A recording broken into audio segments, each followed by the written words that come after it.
ஸ்ரீ குருப்யோ நமஹ. தெய்வத்தின் குரல் மூன்றாம் பகுதி 175வது தலைப்பு. மரக்கறி உணவின் சிறப்புகள். மாம்சம் தின்றால்தான் பலம் என்கிற பாயிண்ட்டுக்கு வருகிறேன்.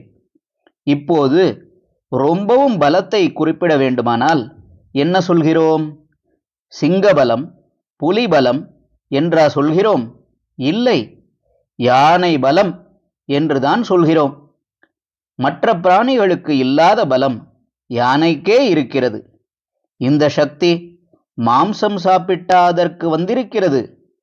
யானை அப்படிப்பட்ட பதார்த்தத்தை திரும்பி கூட பார்க்காதே. சுஷ்கைஸ் திருணைர் வனகஜா பலினோ பவந்தி என்று பர்த்ருஹரி வசனம் இருக்கிறது. சுஷ்கம் என்றால் ஈரம் வற்றி போனது. இஞ்சிக்கு ஈரம் போய் சுஷ்கமானதைத்தான் சுக்கு என்கிறோம். சுஷ்கம் தமிழில் சுக்கமாகும்.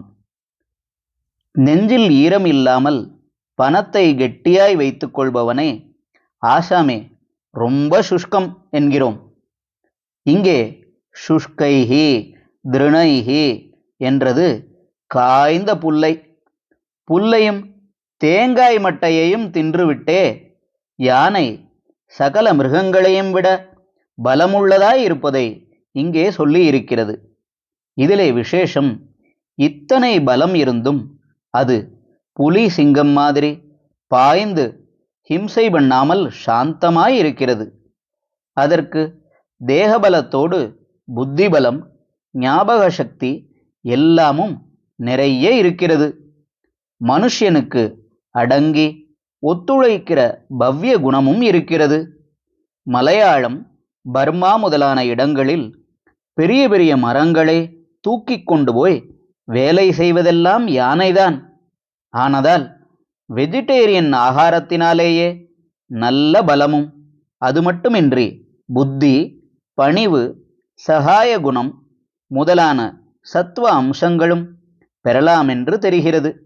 சர்ப்பாஹா பிபந்தி பவனம் ந ச துர்பலாஸ்தே சுஷ்கைஸ் திருணைர் வனகஜா பலினோ பவந்தி கந்தைஹி பலைர் முனிவரா க்ஷபயந்தி காலம் சந்தோஷ ஏவ புருஷஸ்ய பரம் நிதானம்.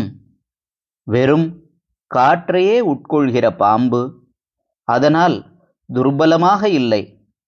வற்றின புல்லை தின்கிற காட்டு யானை மிகவும் பலமுள்ளதாயிருக்கிறது. கிழங்கையும் பழத்தையும் சாப்பிட்ட முனிவர்கள் மரணத்தை ஜெயித்து சிரஞ்சீவிகளாயிருக்கிறார்கள்.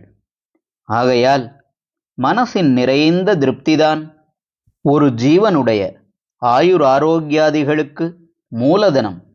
சாப்பாடு இல்லை என்று அர்த்தம். சாப்பாடு இல்லை என்று ஸ்லோகத்தில் நேராகச் சொல்லாமல் தொக்கி நிற்கிறது. ஹரஹர சங்கர, ஜெய ஜெயசங்கர. தெய்வத்தின் குரல் மேலும் ஒலிக்கும்.